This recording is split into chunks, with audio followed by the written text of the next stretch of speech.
आइए जानते हैं जीवन में कुछ करने की प्रेरणा हमें कहाँ से मिलती है। हमारे कुंडली में किस भाव से हम जाने कि हम जीवन में प्रेरणा मिलेगी। पंचम भाव यानी जीवन में प्रेरणा के स्रोत, यानी यहीं से हमें प्रेरणा मिलती है कि हमें माता का प्रेरणा मिला है, पिता का या गुरु का, किसका प्रेरणा से हम आगे बढ़े हैं। जीवन में कुछ करने की प्रेरणा हमें कुंडली के पंचम भाव या पंचमेश कारक ग्रह से मिलती है। यानी कि बड़े भाई की प्रेरणा मिली है कि हमें किसी दोस्त की प्रेरणा मिली है, ये सारा चीज हमें पंचम भाव ही बताता है।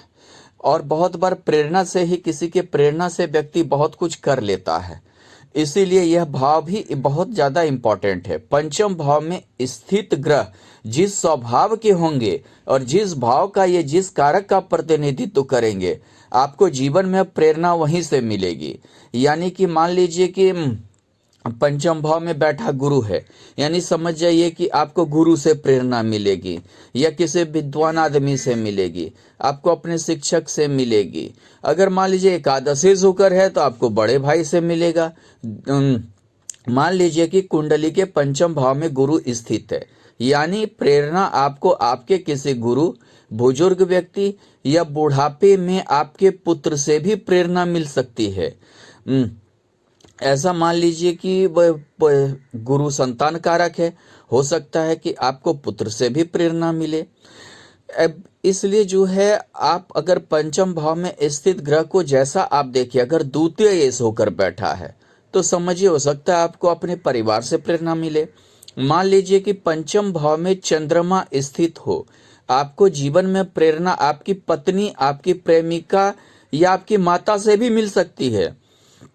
यानी कि ये मत समझिए आपकी पत्नी, प्रेमिका, यानी स्त्री ग्रह होता है चंद्रमा। पंचम भाव में स्थित चंद्रमा माता से या माता समान किसी स्त्री से हमें प्रेरणा मिलती है। माता समान यानी जिसका, मान लीजिए किसी की माता नहीं है तो माता समान जो भी हैं, जो उनको पाली हैं, बड़ा की हैं, उससे भी प्रेरणा आपको मिल सकता है। पंचम भाव में स्थित शनि आपको प्रेरणा नौकर से या अपने अंदर कार्य करने वाले व्यक्ति से भी मिल सकती है।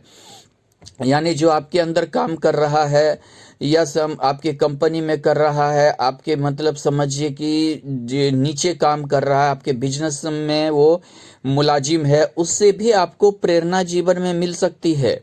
ये भी आप समझ। पंचम भाव में स्थित सूर्य आपको अपने पिता समान किसी व्यक्ति, राजा, मुखिया या सरकारी मुलाजिम या सरकार से प्रेरणा मिल सकती है। यानी सूर्य जो है वो राजा है ग्रह का, यानी कि राजा आज के डेट में सरकार है, मुखिया समझिए। पंचम भाव में स्थित मंगल आपको छोटे या बड़े भाई बहन से भी प्रेरणा मिल सकती है। मंगल भाई बहन का प्रतिनिधित्व करता है, इसलिए आपको बड़े भाई बहन से भी प्रेरणा या छोटे भाई बहन से प्रेरणा मिल सकती है। पंचम भाव में स्थित बुध किसी दोस्त, मेधावी व्यक्ति, बुआ, मौसी, चाची, मौसेरी या चचेरी बहन से भी प्रेरणा मिल सकती है। यह स्त्री कारक मौसी, चाची, मौसेरी बहन, चचेरी बहन का प्रतिनिधित्व करता है। यह थोड़ा इंटेलिजेंट होता है बुध, मेधावी व्यक्ति से भी आपको मिल सकता है प्रेरणा। इस टाइप से अगर हम देखें, कुंडली के पंचम भाव में स्थित राहु आपके दादा पक्ष एवं पंचम भाव में स्थित केतु नाना पक्ष से आपको प्रेरणा मिल सकती है। जैसे राहु से दादा दादी, चाचा चाची इत्यादि, चाचा, वैसे ही केतु यानी नाना नानी, मामा इत्यादि देखा जाता है। ऐसे भी बहुत सारे ज्योतिष से राहु को दादा पक्ष और ये केतु को नाना पक्ष देखते हैं, उससे भी आपको प्रेरणा मिल सकती है।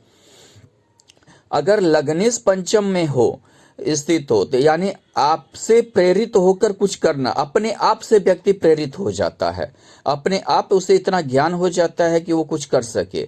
अगर द्वितीय भाव पंचम में हो, आपको अपने परिवार दोस्तों से प्रेरणा मिल सकती है। आप अपने दोस्त से, परिवार से या रिश्तेदार से अब प्रेरणा मिल सकती है। मान लीजिए आपके रिश्तेदार में कोई आईएएस बना तो आप भी सोचिएगा हम भी आईएएस बने। तृतीय अगर पंचम में हो, आपको अपने छोटे भाई बहन से प्रेरणा मिल सकती है। यानी आपका जो छोटा भाई बहन है वो आपको प्रेरित कर सकता है। चतुर्थेश अगर पंचम में हो, आपको प्रेरणा अपनी माता से मिलेगी। आपको अपनी माता से मिलेगी, और जो है आप संस्कार का मिलना, ये समझिए कि संस्कार एक तरह से प्रेरणा मिलना यानी संस्कार मिलना, और आप काफी आगे बढ़ सकते हैं। पंचमेश का पंचम भाव में स्थित होना, आपको प्रेरणा आपके शिक्षक या गुरु से मिलेगी। गुरु समान किसी व्यक्ति से मिल सकता है, अधेड़ किसी व्यक्ति से मिल सकता है जिसको आप गुरु समान मानते हैं, अच्छे जो है इज्जत मान प्रतिष्ठा देते हैं, उससे आपको प्रेरणा मिलेगी। इसी प्रकार षष्ठीश अगर पंचम भाव में हो तो एनजीओ, संस्था, मामा, यहाँ तक कि दुश्मन से भी प्रेरणा प्राप्त होती है। आप ये मत समझिए आपका कोई दुश्मन है उसकी भी अच्छाई आपको भा जाएगी, उससे भी आप प्रेरित हो जाइएगा, उससे भी आप जो है मतलब ये समझिए कि कुछ करने के आप में ये होगे, भले आपका दुश्मन ही क्यों ना हो, प्रेरणा कहीं से भी आपको प्राप्त हो सकती है। ये मत समझिए कि वो दुश्मन है तो आपको नहीं होगी उससे।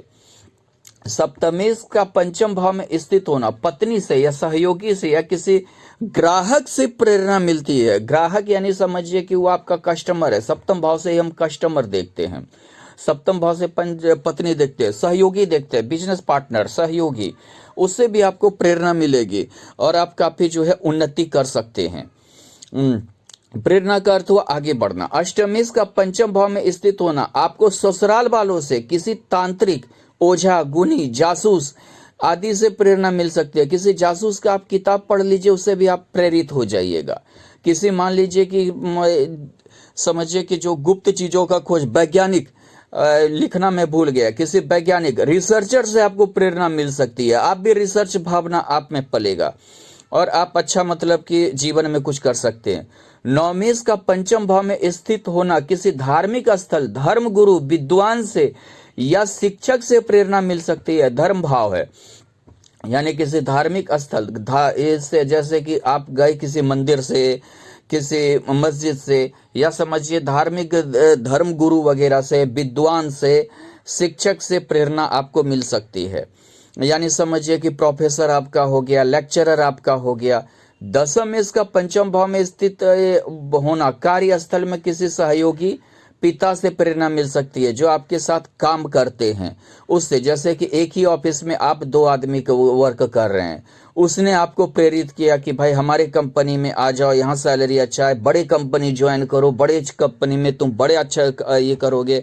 इस टाइप की प्रेरणा से आप काफी उन्नति कर सकते हैं, इसलिए ये बहुत इंपॉर्टेंट है। अगर एकादशेश हो, व्यक्ति को प्रेरणा उसके बड़े भाई बहन से मिलती है। एकादश भाव बड़े भाई बहन का होता है, तृतीय भाव छोटे भाई बहन का होता है। इसी के लिए आपको प्रेरणा जो है बड़े भाई बहन से यहाँ मिल सकता है एकादश भाव में, जिससे कि आप प्रेरित होकर कुछ कर सकते हैं।